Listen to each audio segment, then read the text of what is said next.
Hello and welcome back to another Magic the Gathering EDH deck tech idea. Today we are taking a look at Alibou, Ancient Witness. But before we jump into today's video, I want to make a shout out for Mythatom. Check out their high quality Magic the Gathering and other fantasy products via the link in the notes below and use my discount code LATSEL for 10% off your order. It is a 5 mana 4/5 and other artifact creatures you control have haste. It also has a triggered ability because whenever one or more artifact creatures you control attack, Alibou deals X damage to any target and you scry X, where X is the number of tapped artifacts you control. This is a Boros artifact beatdown deck, which wants to use Alibou's triggered ability to take care of some big threats at the table, and also due to the scry use some top deck manipulation to curve into what you need. Aside from common mana rocks, we play other synergistic mana creatures that also will help us with Alibou's triggered ability. For example, Ornithopter of Paradise, a 2 mana 0/2 with flying, and you can tap it to add 1 mana of any color. If you proactively cast something in your first main phase and then move to combat to attack, this one will help you with Alibou's trigger. Just as Palladiumir, a 3 mana 2/2, and you can tap it to add 2 colorless mana. When it comes to our land base, we play the artifact lands like Ancient Den, an artifact land which you can tap for white mana and that will also count as an artifact for Alibou's trigger. We play Alloymir, a 3 mana 2/2, and you can tap it to add 1 mana of any one color. We go with Goldmir, a 2 mana 1/1, and you can tap it for white mana. Just as Ironmir, a 2 mana 1/1, and you can tap it to add a red mana to your mana pool.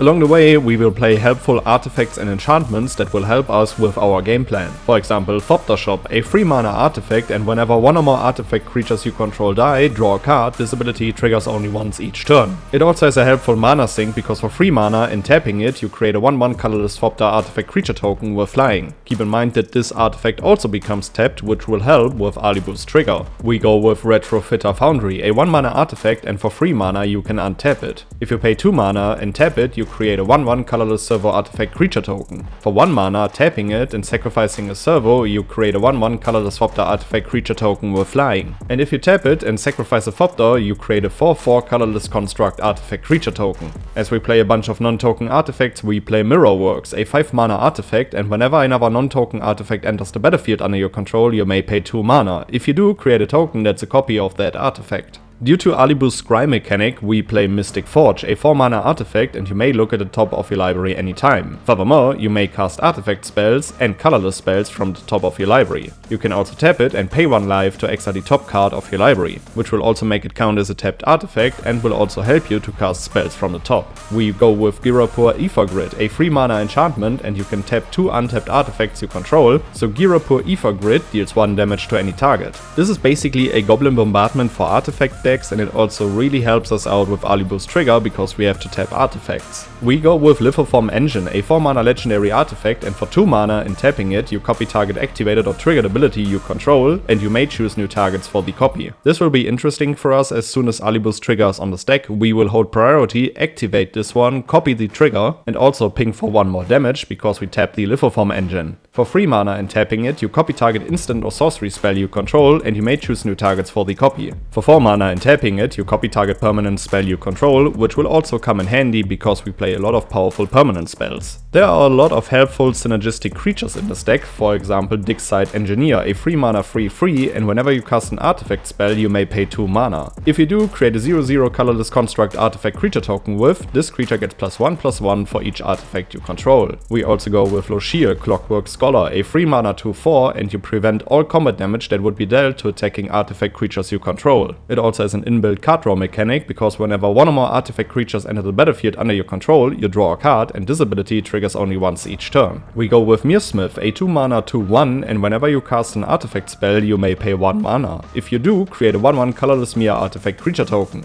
To pump up all of our little creatures, we play Steel Overseer, a 2 mana 1/1, and you can tap it to put a +1/+1 counter on each artifact creature you control. This will also tap the Overseer, which will count for Alibou's trigger. Probably one of the strongest creatures in this deck is Lodestone Mir, a 4 mana 2/2 with trample, and you can tap an untapped artifact you control, so it gets +1/+1 until end of turn.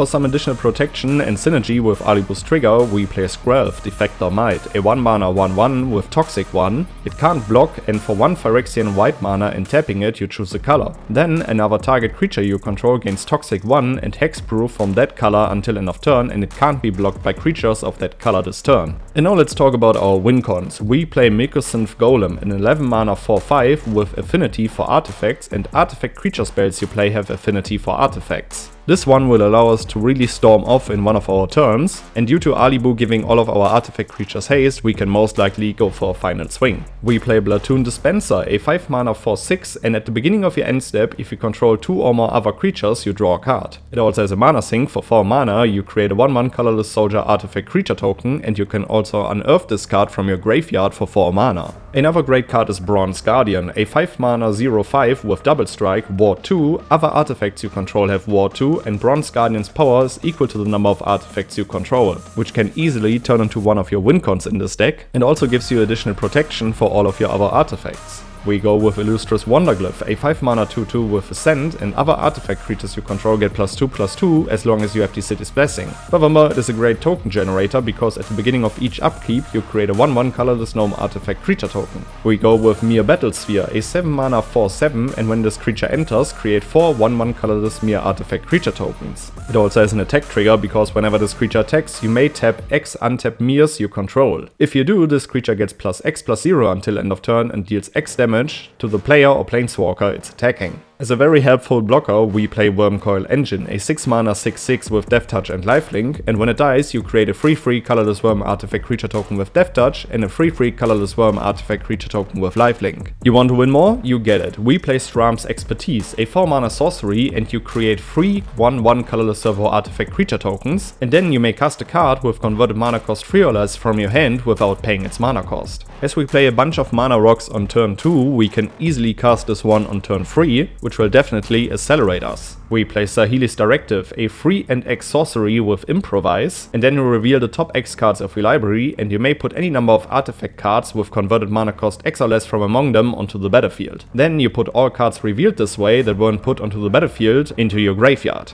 As we play a bunch of smaller artifact creatures, we can easily fire this one off for a huge X amount and cheat out a bunch of artifact creatures which will all have haste due to Alibou. We play Scrap Mastery, a 5 mana sorcery, aka the living death of artifact decks, because each player exiles all artifact cards from their graveyard and then sacrifices all artifacts they control, then puts all cards exiled this way onto the battlefield. Let's go with additional combats. We play Full Throttle, a 6 mana sorcery, and after this main phase there are 2 additional combat phases. Then, at the beginning of each combat this turn, untap all creatures that attack this turn. Always make sure to cast this one in your second main phase to get the most out of all of your combat steps. We play Organic Extinction, a 10 mana sorcery with Improvise, and you destroy all non-artifact creatures, which in the most cases turns into a one-sided board wipe due to us playing a bunch of artifact creatures. And due to us being a beatdown deck, we play Akroma's Will, a 4 mana instant, choose one. If you control a commander, as you cast a spell, you may choose both. The first mode says creatures you control gain Flying, Vigilance and Double Strike until end of turn, and the second mode says creatures you control gain Lifelink, Indestructible and Protection from all colors until end of turn. What I think is worth mentioning that all of your creatures gain Lifelink until end of turn, and due to Alibou's trigger, it will be the creature that deals the damage, so you will also get lifelink from that. Alright guys, these were a few ideas of cards that I will play in Alibou, Ancient Witness. Let me know which cards you would add to the deck, which legendary creature I shall feature next. Make sure to check out my full deck list in the notes below, and then I would say see you in the next one. Goodbye guys.